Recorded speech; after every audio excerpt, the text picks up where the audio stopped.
الحمد لله الذي جعل البيت الحرام قياما للناس وأمنا وأمر باتخاذ مقام إبراهيم مصلى أشهد أن لا إله إلا الله وحده لا شريك له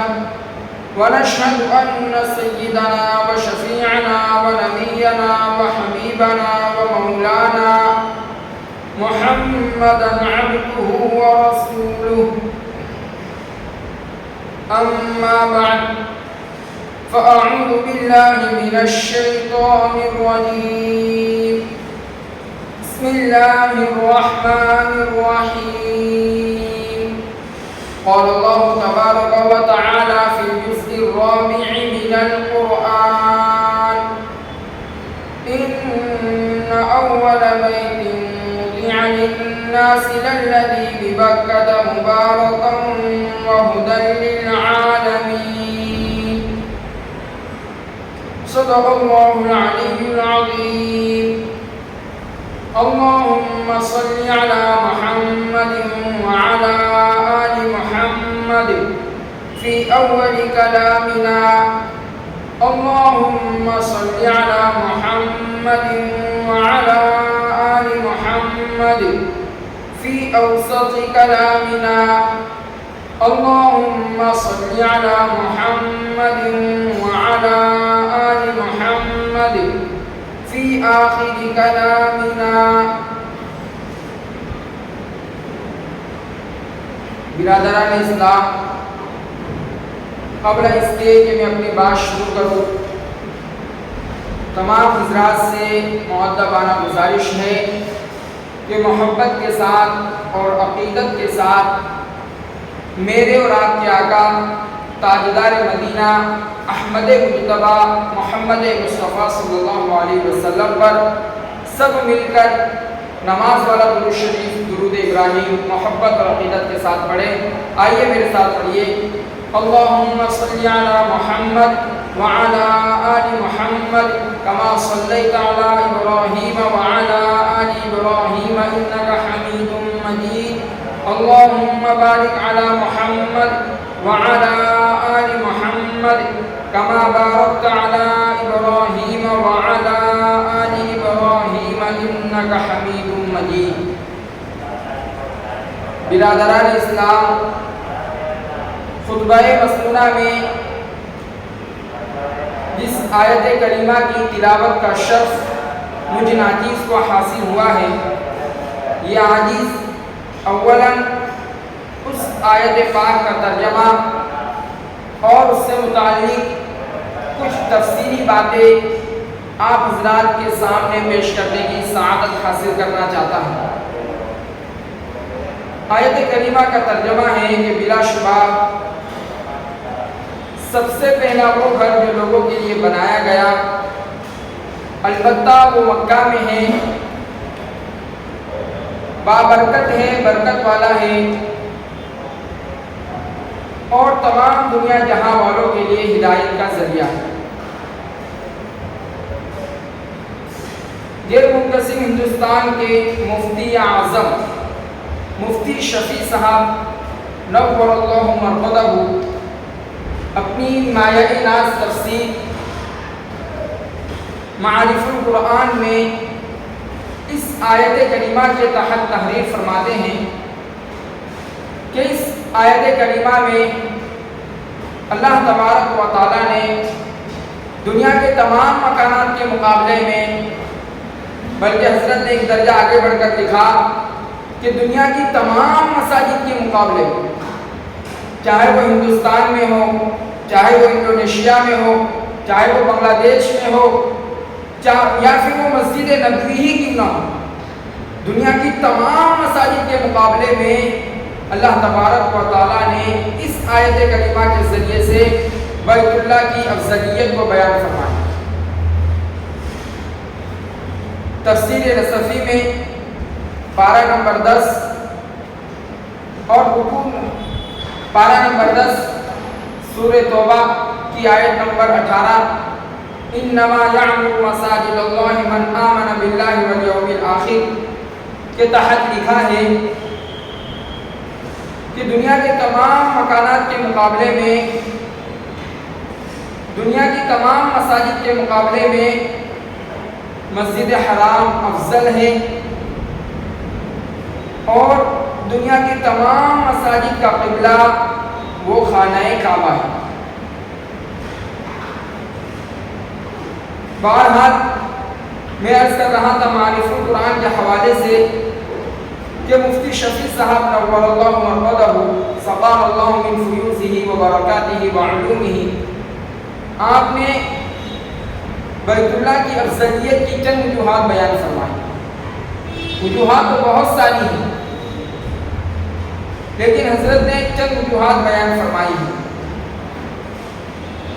اور یہ وجوہات خود آیت کریمہ سے بھی سمجھ میں آتی ہے۔ حضرت نے جو سب سے پہلی وجہ بیان فرمائی تو حضرت نے لکھا ہے کہ دنیا کی تمام سچی عبادت گاہوں میں سب سے پہلی سچی عبادت گاہ اگر کوئی ہے تو وہ کعبۃ اللہ ہے، وہ بیت اللہ ہے۔ دوسری وجہ یہ ارشاد فرمائی کہ بیت اللہ جو ہے وہ بابرکت ہے، ایک بابرکت گھر ہے اللہ کا۔ اب سوال ہوتا ہے کہ جی دنیا کی تمام مساجد بابرکت ہیں، تمام مساجد برکت والی ہیں، تو دوستو بات یہ ہے کہ بیت اللہ کی افضلیت کی ایک الگ شان ہے، بیت اللہ کی ایک جدا گانا شان ہے۔ خود حدیث پاک میں آتا ہے کہ اللہ تبارک و تعالی روزانہ بیت اللہ پر 120 رحمتیں نازل فرماتے ہیں۔ کتنی رحمتیں؟ 120 رحمتیں اللہ تبارک و تعالی بیت اللہ پر نازل فرماتے ہیں۔ 60 بیت اللہ کے ارد گرد طواف کرنے والوں کی، 40 رحمتیں مسجد حرام میں نماز پڑھنے والوں کی، اور 20 رحمتیں بیت اللہ شریف کو عظمت کے ساتھ، محبت کے ساتھ، عقیدت کے ساتھ دیکھنے والوں کے لیے ہوتی۔ تو یہ برکت، یہ رحمتیں، ان کا نزول صرف بیت اللہ پر ہوتا ہے، کسی اور مسجد پر نہیں ہوتا۔ تو حضرت نے جو دوسری وجہ بیان فرمائی ہے کہ بیت اللہ بابرکت ہے، برکت والا۔ یہاں میں ایک بات بھی آپ کے فائدے کے لیے عرض کر دوں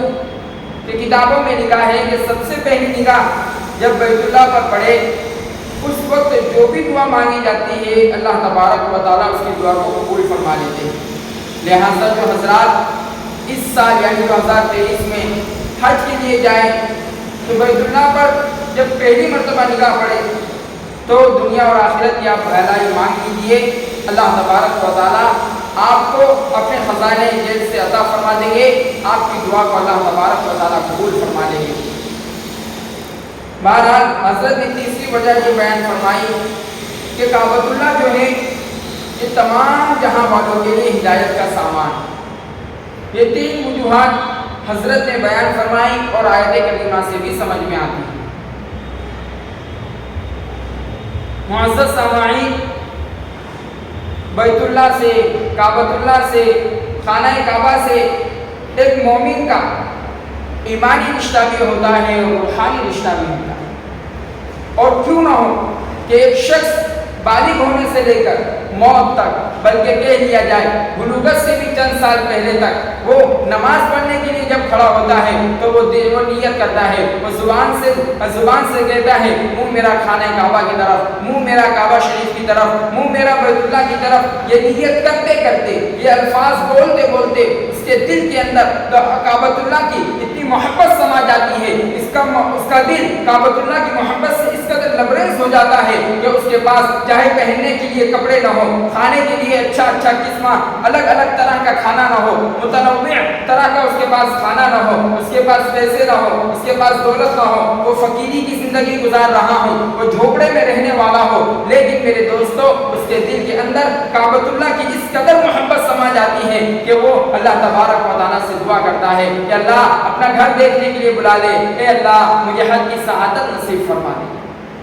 پتا چلا کہ ایک مومن کا چاہے وہ جھوپڑے میں رہنے والا ہو یا پھر محلوں یا پھر بڑے بڑے بنگلوں میں رہنے والا ہو، چاہے سائیکل چلانے والا ہو یا مرسیڈیز میں سفر کرنے والا ہو، ہر شخص کا، ہر مومن کا ایمانی رشتہ اور روحانی رشتہ بیت اللہ شریف سے ہے، بیت اللہ شریف سے جڑا ہوا ہے۔ اور عربی میں ایک کہاوت ہے، مقولہ ہے، من احب شیئا اکثر ذکرہ، کہ جب کسی شخص کو کسی چیز سے محبت ہو جاتی ہے وہ اس کا تذکرہ بار بار کرتا ہے اور اس کا تذکرہ کرتے ہوئے نہیں تھکتا۔ میرے دوستوں، اس بات کو واضح کرنے کے لیے میں ایک مثال پیش کر دوں کہ حضرت رابعہ بصریہ رحمۃ اللہ علیہ کا زمانہ ہے۔ اس زمانے میں کچھ حضرات بیٹھ کر دنیا کی مذمت بیان کر رہے تھے، کہہ رہے تھے دنیا تو ایسی ہے، دنیا تو ویسی ہے، دنیا تو دھوکے باز ہے، دنیا تو امتحان گاہ ہے، چند وقت کے لیے رہنا ہے پھر یہاں سے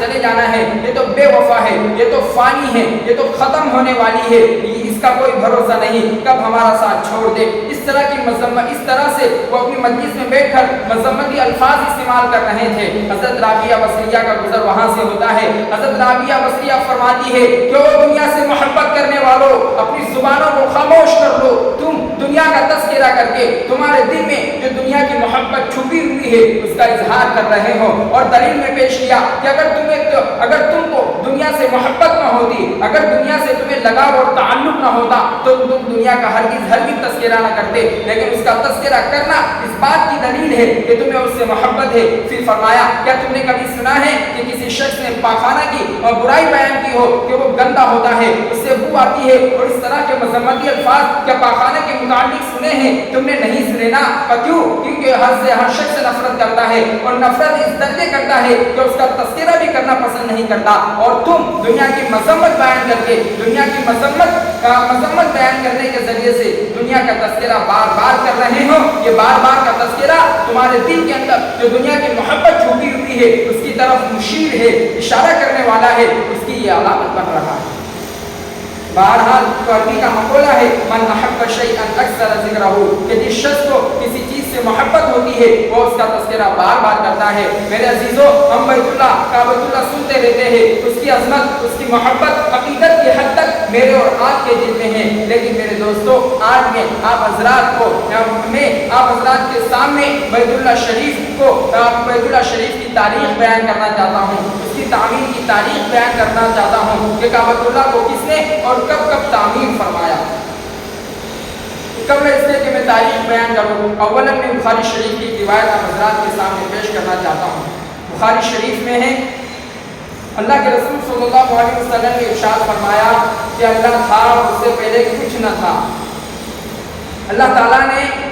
عرش اور پانی کو پیدا فرمایا، تو اللہ کا عرش پانی پر تھا۔ اللہ کا عرش پانی پر تھا، اس کا کیا مطلب ہے؟ اس کا مطلب یہ نہیں ہے کہ اللہ کا عرش پانی پر بچھا ہوا تھا یا پانی سے چپکا ہوا تھا، بلکہ مطلب یہ ہے کہ اگر کوئی شخص پانی پر کھڑا ہو اور اوپر نگاہ ڈالے تو اسے نہ یہ آسمان نظر آئیں گے، نہ اسے چاند سورج نظر آئیں گے، نہ اسے ٹمٹماتے ستارے نظر آئیں گے،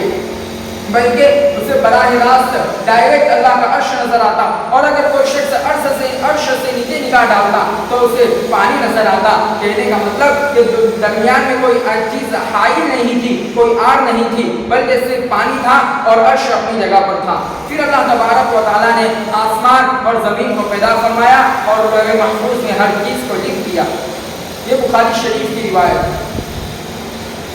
علامہ احمد بن محمد السلانی رحمۃ اللہ علیہ نے بخاری شریف کی شرح ارشاد الساری میں لکھا ہے کہ کعبۃ اللہ کی تعمیر 10 مرتبہ۔ سب سے پہلی مرتبہ کعبۃ اللہ کی تعمیر حضرات ملائکہ نے کی، اور تفسیر خازن کو اگر سامنے رکھا جائے تو یہ پتہ چلتا ہے کہ ملائکہ نے حضرت آدم علیہ السلام کی تخلیق سے 2000 سال پہلے کعبۃ اللہ کو تعمیر فرمایا۔ حضرت آدم علیہ السلام کی پیدائش سے 2000 سال پہلے ملائکہ نے کعبۃ اللہ کو بنایا، خانہ کعبہ کو بنایا، اور اس کی تائید دیگر روایات سے بھی ہوتی ہے۔ اس سے ملتی جلتی روایات دوسری کتابوں میں بھی موجود ہے۔ مثلا تفسیر تبری میں محمد ابن جریر تبری رحمۃ اللہ علیہ جلد نمبر 3 اور صفحہ نمبر 355 پر تحریر فرماتے ہیں کہ اللہ عز و جل نے سب سے پہلے خانہ کعبہ کو پیدا فرمایا، پھر ساری زمین کعبۃ اللہ کے نیچے سے بیت اللہ کے نیچے سے پھیلائی گئی۔ مستدرک کی روایت ہے کہ حضرت امام مجاہد رحمۃ اللہ علیہ حضرت عمر رضی اللہ تعالیٰ عنہ کے بیٹے حضرت عبداللہ رضی اللہ تعالیٰ عنہ سے روایت کرتے ہیں کہ اللہ تبارک و تعالیٰ نے کعبۃ اللہ کو زمین بنانے سے 2000 سال پہلے پیدا فرمایا، پھر ساری زمین بیت اللہ کے نیچے سے پھیلائی گئی۔ حدیث کے الفاظ ہے ثم دحیت الارض منہ۔ شعب الایمان للبیہقی کی روایت ہے آپ علیہ الصلوۃ والتسلیم کے چچا حضرت عباس رضی اللہ تعالیٰ عنہ کے بیٹے حضرت عبداللہ رضی اللہ تعالیٰ عنہ آقا مولا حضور پاک صلی اللہ علیہ وسلم سے روایت کرتے ہیں کہ اللہ کے رسول صلی اللہ علیہ وسلم نے ارشاد فرمایا کہ زمین پر سب سے پہلے زمین کا وہ حصہ بنا ہے جہاں آج کعبۃ اللہ قائم ہے، جہاں مجھے اور آپ کو میرے دوستو کعبۃ اللہ کی عمارت اپنی شان و شوکت کے ساتھ کھڑی ہوئی نظر آ رہی ہیں، شان و شوکت کے ساتھ جہاں آج کعبۃ اللہ قائم ہے۔ اللہ کے رسول صلی اللہ علیہ وسلم فرما رہے ہیں کہ زمین پر سب سے پہلے کعبۃ اللہ کا وہ حصہ بنا ہے، پھر آگے فرمایا کہ پھر بیت اللہ کے نیچے سے ساری زمین کو پھیلایا گیا۔ حدیث کے الفاظ ہے ثم مدت الارض منہ۔ ان روایات سے پتہ چلتا ہے کہ کعبۃ اللہ کو اللہ تبارک و تعالیٰ نے حضرت آدم علیہ السلام کی تخلیق سے پہلے بنایا، پیدا فرمایا۔ کعبۃ اللہ کو حضرت آدم علیہ السلام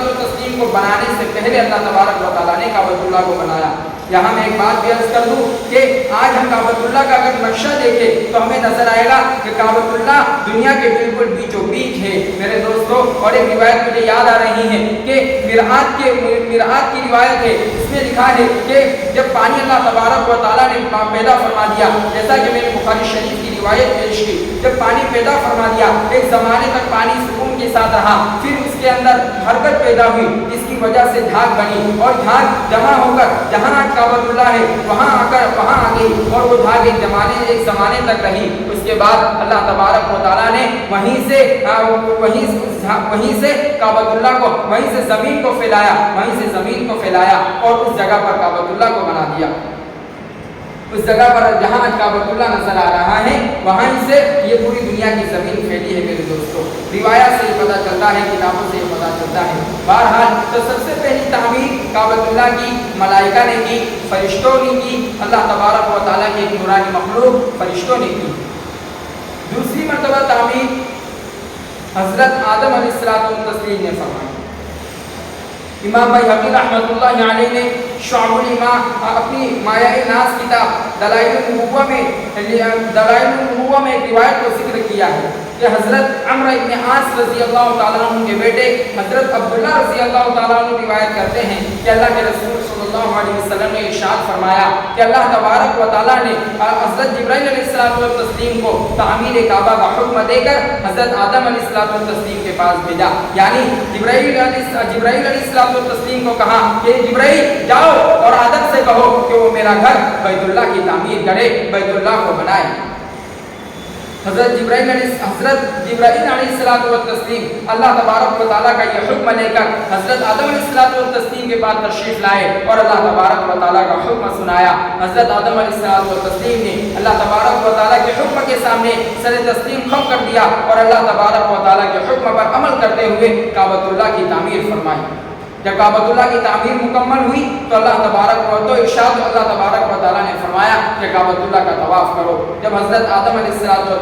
کعبۃ اللہ کے طواف سے فارغ ہوئے تو ارشاد ہوا کہ تم پہلے انسان ہو اور یہ پہلا گھر ہے جو لوگوں کے لیے عبادت کے لیے بنایا گیا ہے۔ اس سے پتہ چلا کہ دوسری مرتبہ حضرت کعبۃ اللہ کی تعمیر یہ حضرت آدم علیہ السلام نے کی ہے۔ تیسری مرتبہ تعمیر حضرت شیس علیہ السلام نے کی۔ یہ بھی نبی ہیں لیکن بعض حضرات نے فرمایا کہ نہیں، شیس علیہ السلام نے جو تعمیر فرمائی وہ تعمیر نہیں تھی بلکہ کعبۃ اللہ کی مرمت تھی۔ اس کو بعض حضرات نے مستقل علیحدہ تعمیر ماننے سے انکار کیا ہے کہ انہوں نے صرف مرمت کی ہے، تعمیر نہیں کی۔ بہرحال تو پہلی مرتبہ ملائکہ نے کی کعبۃ اللہ کی تعمیر، دوسری مرتبہ حضرت آدم علیہ السلام نے کی اور تیسری مرتبہ حضرت شیس علیہ السلام نے کعبۃ اللہ کی تعمیر کی۔ چوتھی مرتبہ کعبۃ اللہ کی تعمیر حضرت خلیل اللہ حضرت ابراہیم علیہ الصلوۃ والتسلیم اور ذبیح اللہ حضرت اسماعیل علیہ الصلوۃ والتسلیم نے طوفان نوح کے وقت کعبۃ اللہ کی عمارت کو اللہ تبارک و تعالیٰ نے اٹھا لیا تھا،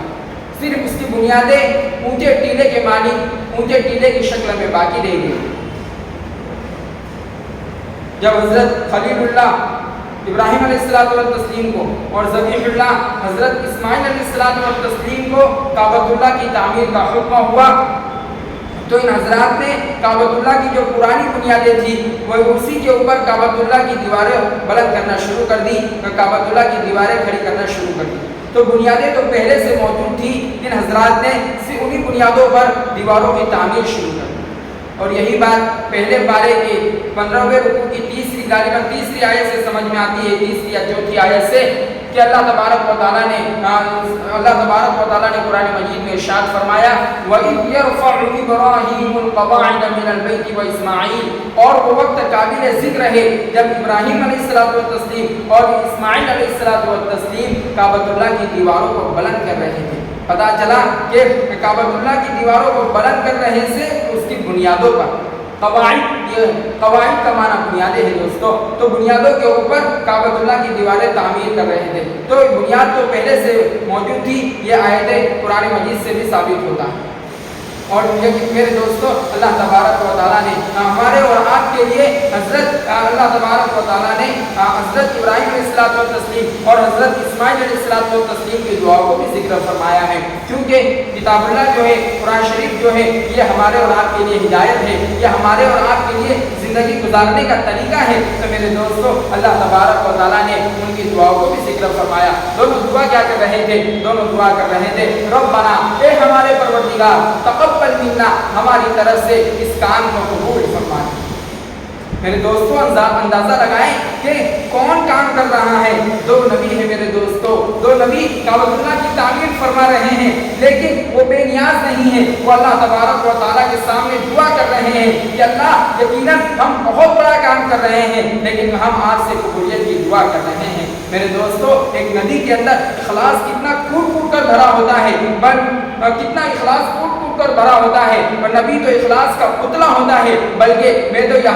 سمجھتا ہوں کہ اگر کوئی شخص انبیاء علیہ الصلوۃ والتسلیم کے اخلاص پہ اگر بات کرتا ہے، کلام کرتا ہے، تو اس کے ایمان میں ہی مجھے تو شک و شبہ نظر آتا ہے کہ پتہ نہیں یہ مومن بھی ہے کہ نہیں۔ تو میرے دوستو، انبیاء میں تو اتنا اخلاص ہوتا ہے، پھر کعبۃ اللہ کی تعمیر، اللہ اکبر، کتنا عظیم الشان کام ہے، کون کر رہا ہے؟ حضرت اللہ تبارک و تعالیٰ کے دوست حضرت ابراہیم کر رہے ہیں۔ کون کر رہا ہے؟ اللہ تبارک و تعالیٰ کی راہ میں قربان ہونے کے لیے تیار ہو جانے والا شخص حضرت اسماعیل علیہ السلام کو تسلیم کر رہے ہیں۔ میرے دوستو، اگر دعا نہ بھی کرتے تو میرے دوستو ان کا کام قبول تھا، ان کا کام اللہ تبارک و تعالیٰ ضرور قبول فرما دے۔ لیکن دوستو، اس نیک کام کو کرتے وقت بھی حضرت ابراہیم علیہ السلام کو تسلیم اپنے مقام پر نظر نہیں ہے کہ میں تو نبی ہوں، میرا کام تو قبول ہوگا۔ حضرت اسماعیل علیہ السلام کو تسلیم یہ نہیں سمجھ رہے ہیں کہ اللہ تبارک و تعالیٰ نے میری قربانی کو تو قبول فرمایا ہے، میرے اس کام کو بھی ضرور قبول فرمائیں گے۔ حضرت ابراہیم علیہ السلام کی نگاہ اللہ تبارک و تعالیٰ کے ہونے والی انعامات پر نہیں ہے کہ اللہ تبارک و تعالیٰ نے مجھے آگ سے بچایا ہے تو اللہ تبارک و تعالیٰ مجھے میرے اس کام کو قبول فرما لیں گے۔ حضرت اسماعیل علیہ السلام